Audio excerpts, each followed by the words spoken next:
Happy new year వచ్చేసింది జోరుగా, hearty welcome చెప్పేద్దామా హాయిగా. కొత్త కొత్త ఊహల్లో తెలిపోటియా, మనసులోని ఆశల్ని పంచుకో బ్రదర్.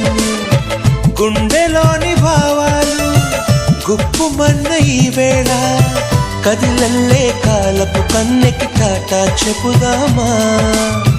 జనవరితో అడుగులు వేస్తూ ముందుకి పోదామా.